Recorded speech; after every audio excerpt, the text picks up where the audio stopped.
Fala galera, chegamos ao 20º episódio dessa temporada, eu espero que vocês estejam gostando. Fiquem à vontade para sugerir novos temas, é só procurar nas redes sociais, tem link aqui na descrição do episódio.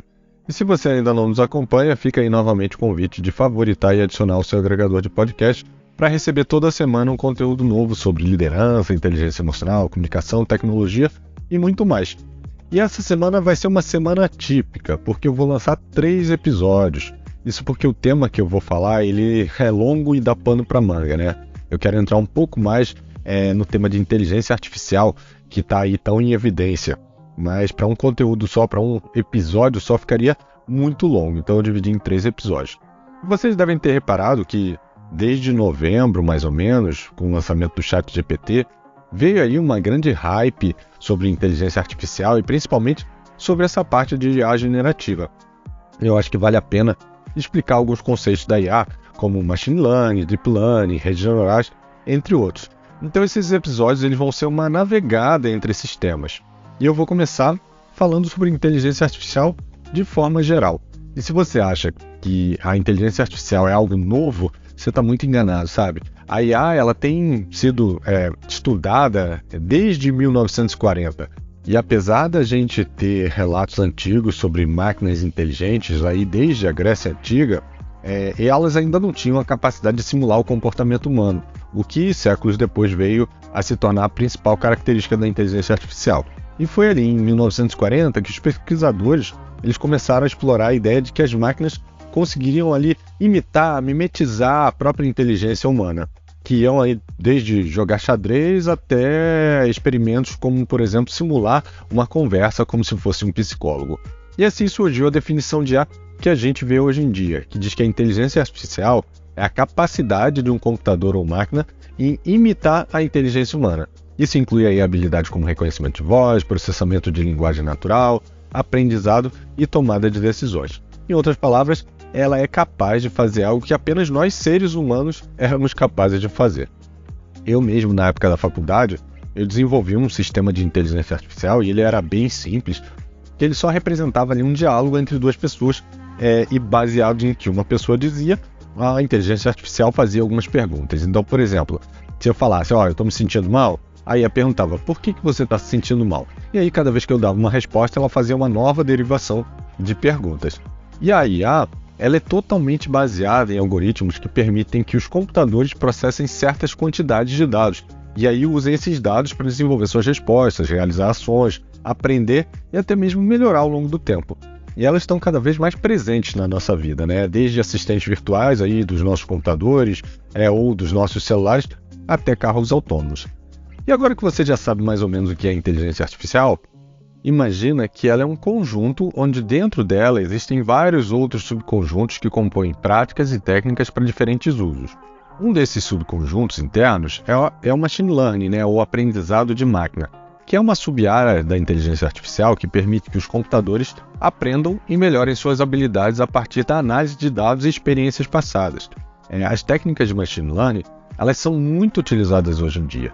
E ela também funciona usando aí algoritmos que analisam essas grandes quantidades de dados e buscam padrões e buscam tendências que podem ser usados, por exemplo, para previsões sobre alguma questão mais futura.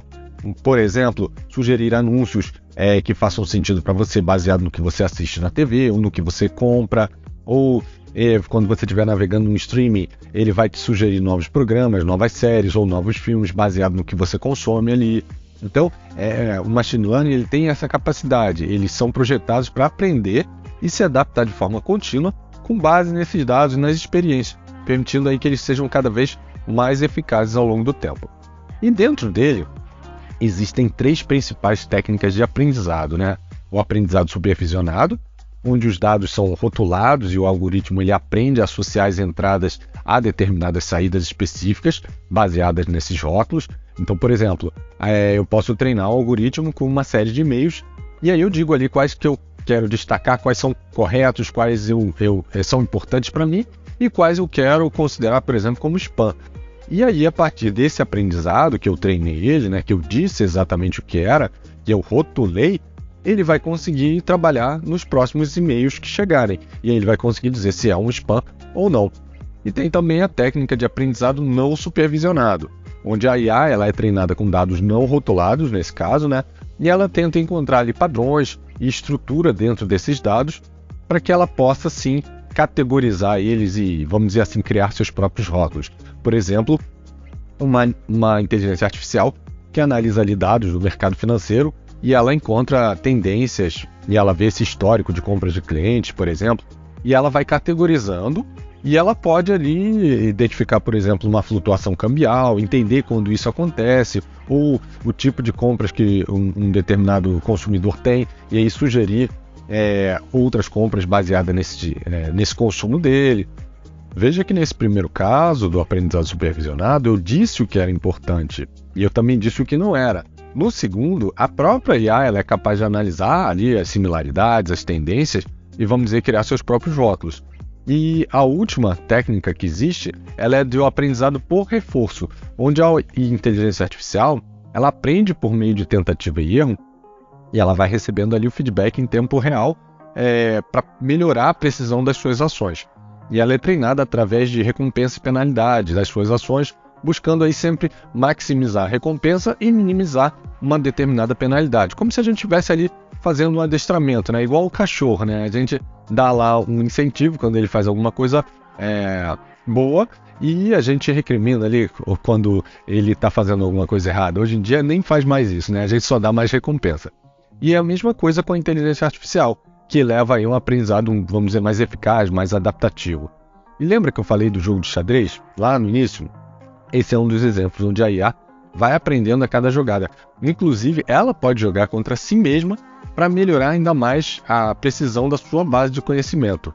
E dentro desse subconjunto do Machine Learning, que é um subconjunto da inteligência artificial, também existe o Deep Learning, ou aprendizado profundo, que utiliza modelos de redes neurais, assim como a Machine Learning, só que nesse caso ele tem ali múltiplas camadas para aprender a representação de dados de forma mais hierárquica. Então ele vai processando dados dentro dessas camadas e refinando e tendo hierarquia entre eles e trabalhando no conjunto de informações que vai derivando até chegar numa determinada saída. Então, enquanto o Machine Learning geralmente usa algoritmos que dependem de recursos pré-definidos ou extraídos manualmente dos dados, o Deep Learning aprende esses recursos automaticamente por meio dessas camadas intermediárias que eu falei que vão processando os dados.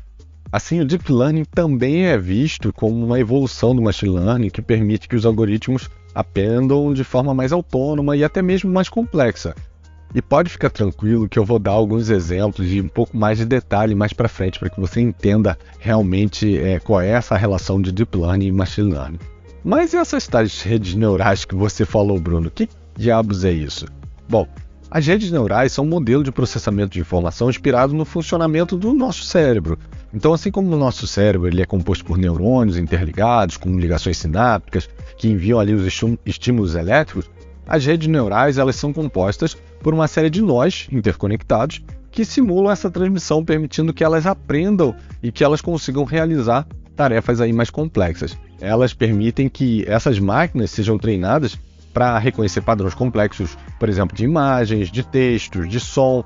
E existem diversas categorias dessas redes neurais que aí dependem, obviamente, da sua arquitetura, da sua função, da forma como elas são treinadas e que tem diversas aplicações que a gente vai ver mais para frente. E eu vou falar um pouquinho bem por alto de cada uma delas, né, pelo menos das principais, mas isso é tema para o próximo episódio, tá? Eu não vou dar detalhes nem vou dar spoilers aqui. Então eu espero que vocês acompanhem essa série aí nessa semana.